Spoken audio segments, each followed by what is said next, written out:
Avanti's restaurant in Normal is no stranger to health checks. They get checked 3 to 4 times a year by the McLean County Health Department. Their most recent inspection earned this restaurant a 100%.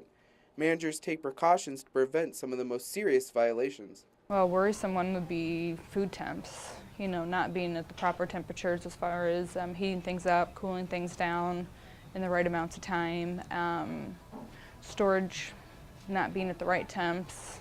Those are all, harmful for food, bacteria to grow. You got your Alfredo here, you got your French onion soup, and that's chili. Avanti's restaurant requires their workers to take hourly checks of temperatures. And once the thermometer gets up to like 160, 162, that's good enough for serving.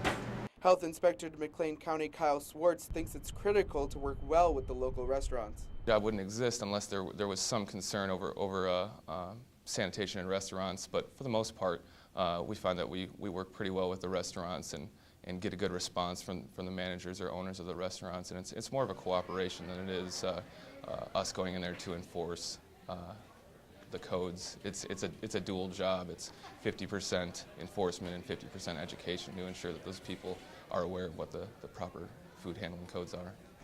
The scores of restaurants are open to the public and can be found easily on the McLean County website. There, all you have to do is type in the first few letters of the restaurant's name, and you can find the scores dating from 10 years back. One restaurant that fell short of the minimum was Bocata back in November with a score of 79%. In our case, I would say most common violations are just mechanical stuff. I would say a light bulb, okay? A thermometer is not in the refrigerator.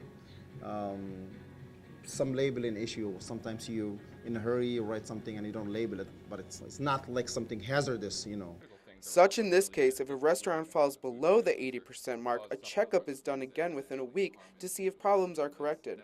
Bocata's recent score is now 94%. Bocata's situation can show that health inspectors may not just be there to point out violations, but to improve the restaurant as a whole. For TV 10 News, this is Matthew Nicholas with Tricia Pringle.